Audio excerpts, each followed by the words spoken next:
Hi, hello, good morning. Today I'm going to be starting a new sort of like mini series week off on my channel. Wednesday is usually the day that I film my pet pairings.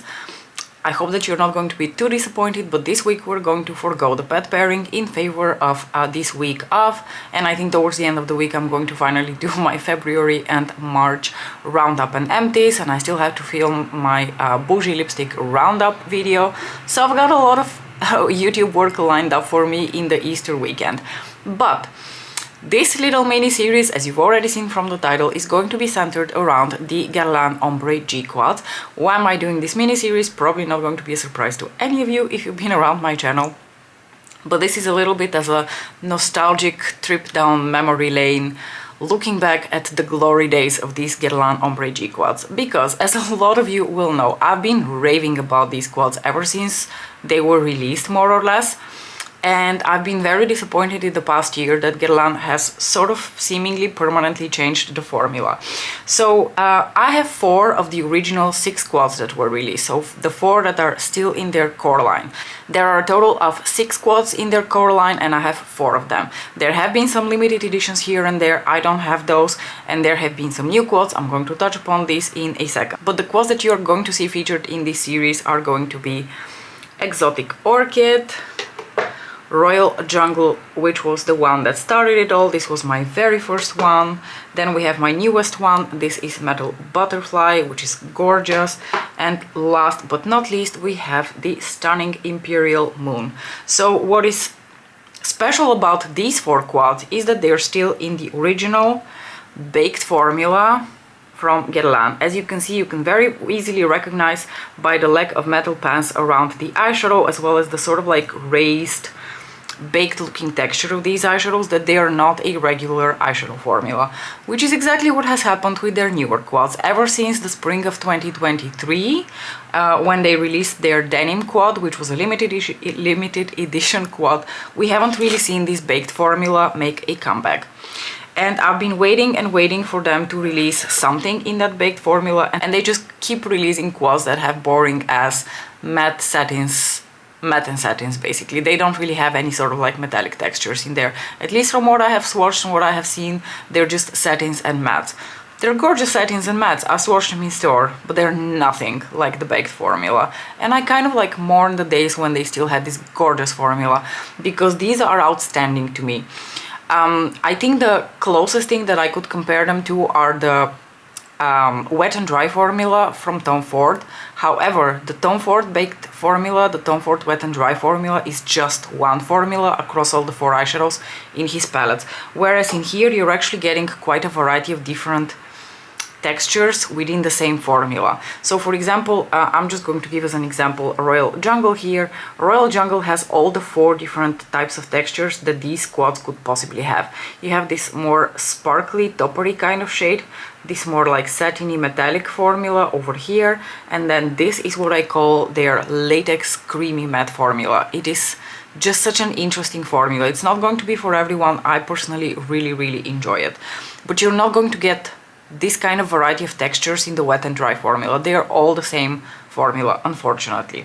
So while I love the wet and dry from Tom Ford, I'm still bummed out that this one is gone, because this one just offered more versatility, it was more interesting, there was just more there. And this whole video is obviously prompted by their newest release, which features again a quad, which on the photos, and that's the thing that annoys me the most about their photos. Their photos are so misleading. Their release promo photos always make it seem like they're going to be in the baked texture, but they haven't been in their baked texture since that denim quad spring last year. So ever since their fall release, winter release, and now their like spring summer release, everything is in matte and satin finish formula with metal pans around it. Pay attention to the metal pans around. That's why I actually hold back a little bit talking about these quads when they are first announced, because the photos that Guerlain releases do not match with what's actually going on in the palette. And I don't know that a lot of people have made a huge deal out of it. I know people mention that it's a different texture now, but I don't know that anyone's really mentioned what a dramatic difference. To me, it's a very dramatic difference in the texture. They're, to me, completely different formulas, completely different experiences, and I have fallen in love with the experience of the baked quads. So you know, in order to enjoy what we already have, and thank goodness the original 6 are still around and the original 6 are still baked, I wanted to do a little week inspired by. Now I realize we're a little bit late in the week to be starting this, apologies. Who starts a week off in the middle of the week? That'll be me. So I'm going to do this week starting from today and probably ending on Sunday, because the whole idea is that I do like 5 days of something. I know I call it a week, which can be really misleading. I thought about this. I really mean like a work week, like 5 days, because 7 days seems a bit of an overkill and a bit too much work for yours truly, but 5, like within a working week, is achievable. And I've decided to just do it to get ready with me style, because the thing about these quads is that when I use them I do relatively simple looks. They're meant to do a relatively simple job, and what I also love doing with them is layering them with other textures, other formulas, such as the baked formula from Pat McGrath, like the Astral VR Blitz shades, or my liquid eyeshadows from Pat McGrath and Lisa Eldridge. So that's a little bit, you're going to see a little bit of a mesh of everything, but these quads are going to be the inspiration behind this series. And I think now that I've rambled for long enough, we can get started on the makeup.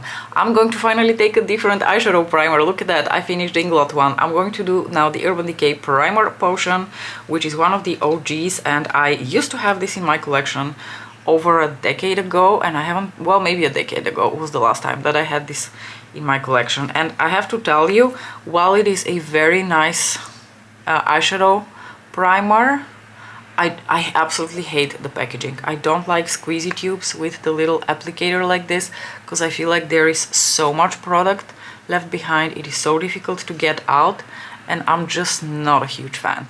Also, my skin has been a little bit dry, and I figured out now that certain times of the month when my skin is a little bit dry is a great moment for me to go back into my MAC Studio Water Weight Foundation in the shade NC25, which is a gorgeous, very lightweight, watery formula that is very hydrating on the skin.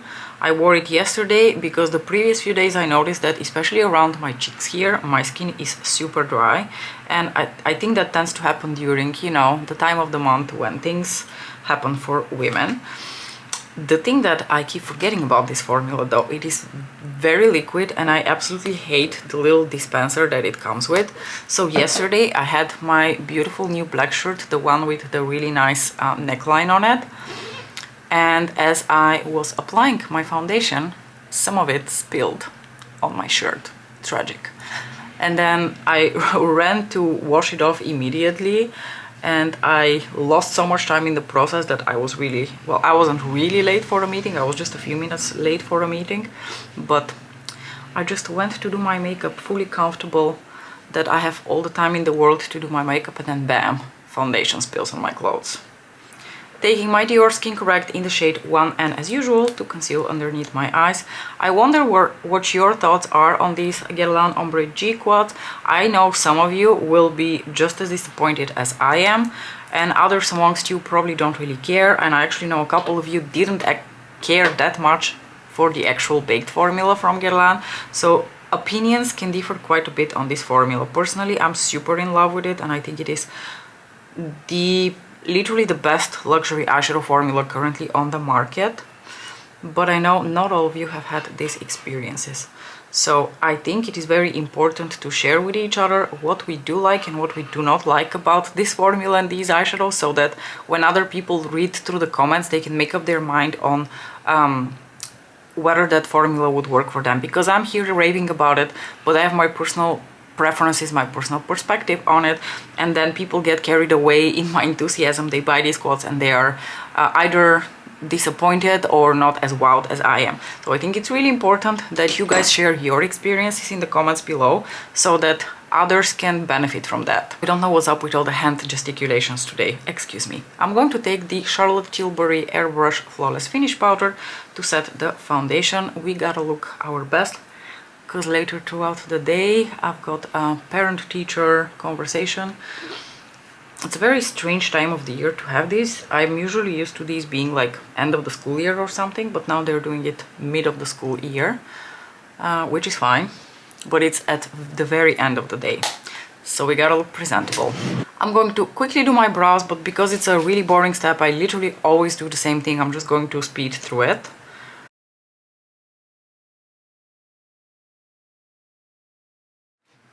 For bronzer, I'm going to take the Hermes bronzer in the shade 01 Totori.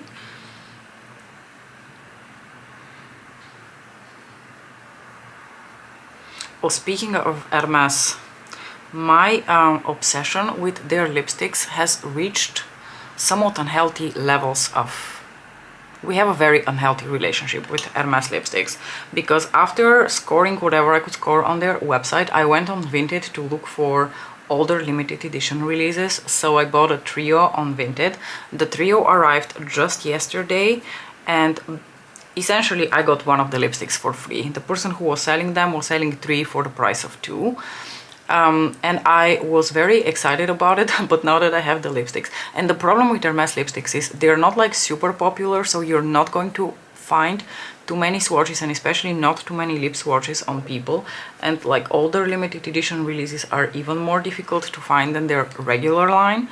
So unfortunately, on the photos it looked like I would be getting 3 very different colors, but in reality 2 of the colors are very, very similar. So in the end it almost seems like I did actually just get 2 lipsticks, which is very unfortunate.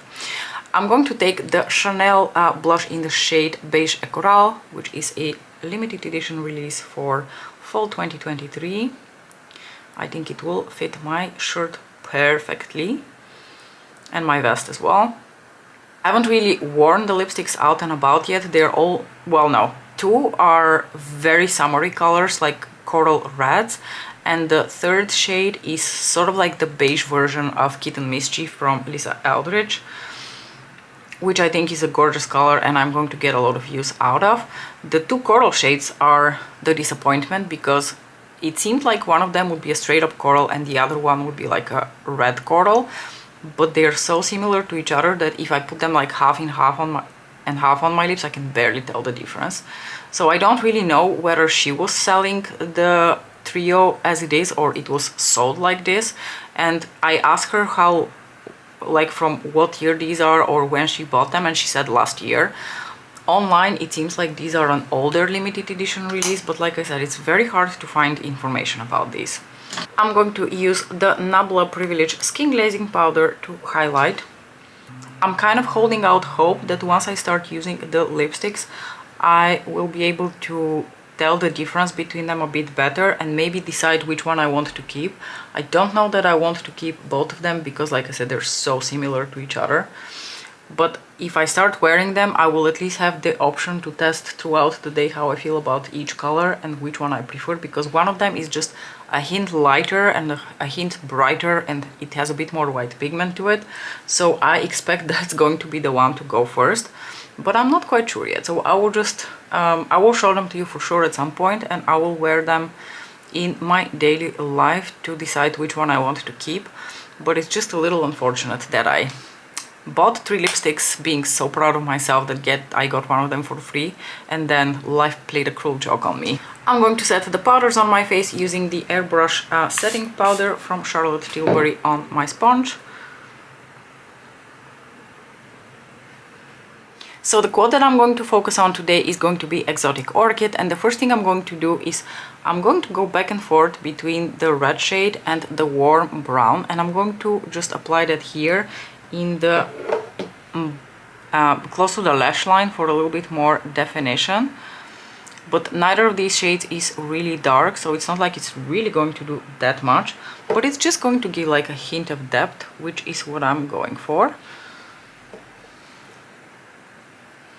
I don't really use the red shade in that quad all too much. I have to say, when I do use this quad, it is mostly for one of the 2 browns or the gold, and I particularly love this shade. This one is going to go all over my lid in a little bit so you can see how it looks, but I absolutely love the tone of that shade. It is just the perfect, like, sort of like neutral beigey brown, and usually when I do this specific look I will not be doing this step. I'm doing it today because I'm just really curious how it's going to look like, and because I want to make the look slightly more complicated than it usually is, because usually I will just basically whack this eyeshadow all over my lids, which is what I'm going to do right now. I'm going to take a fluffy brush that can also pack color and blend it out, and I'm going to apply this shade all over my lid and blend it through my crease. But I'm very curious, you know, it's nice to spice things up a bit every now and then, do something different. I'm curious how it will look. Like I said, the liner situation isn't going to do that much because the other two shades are not necessarily that much deeper in tone, but it will just give a hint of definition. I think it looks very nice. And these eyeshadows just have such tremendous texture.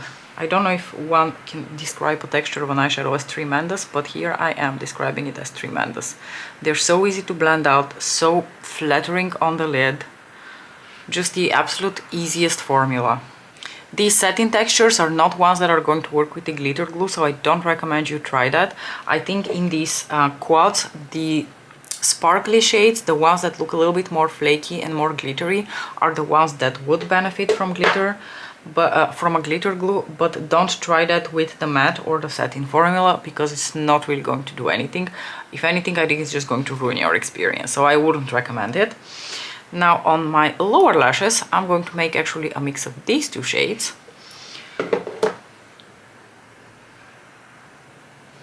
And like this by itself is already just such a nice look with a little bit of mascara, gorgeous. If you're the kind of person who does not necessarily need to have any sparkle or glitter in their life, this would be sufficient.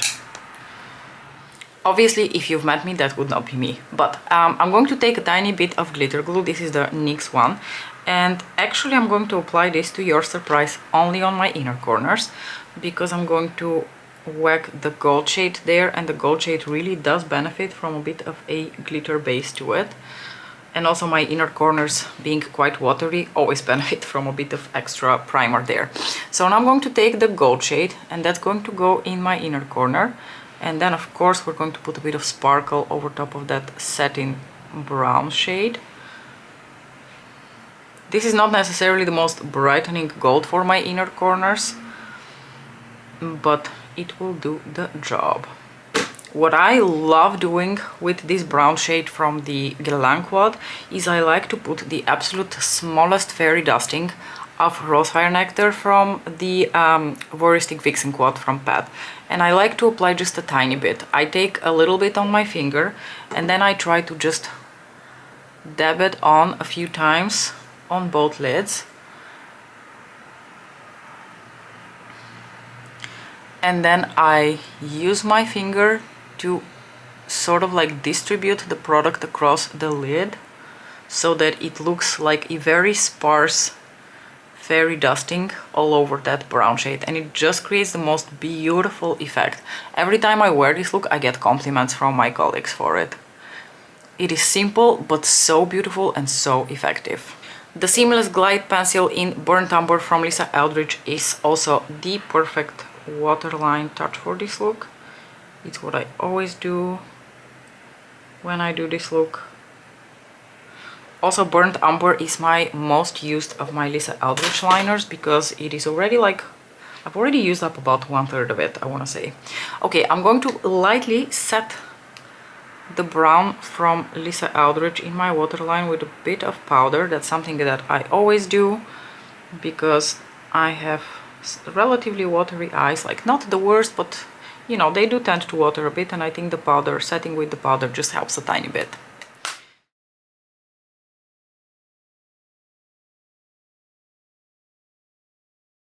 Here is a little bit of artificial lighting for our beloved sparkle moment.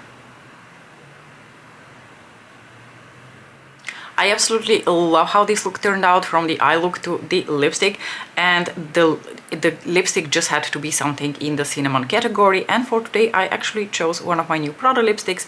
This is the Hyper Matte in the shade Mahogany, which is just a gorgeous mahogany lipstick. I've already worn this lipstick once, and it garnered me one of the biggest compliments I've ever heard about, you know, my lipsticks. One of my colleagues said that she couldn't take her eyes off of my lips because this lipstick suited me so well, which I think is such an amazing compliment for this color. An amazing formula. I absolutely love both of the Prada lipsticks that I've picked up. I don't know why I'm going off on this tangent. We're going to talk about bougie lipsticks in another video, but I just wanted to mention that I have actually worn this lipstick once before, and it is just as glorious as it looks on the lips. I hope that you enjoyed this look. I hope that you're going to enjoy this series. Do let me know what you think about it in the comment section below. Share your experiences about the baked eyeshadow formula from Guerlain.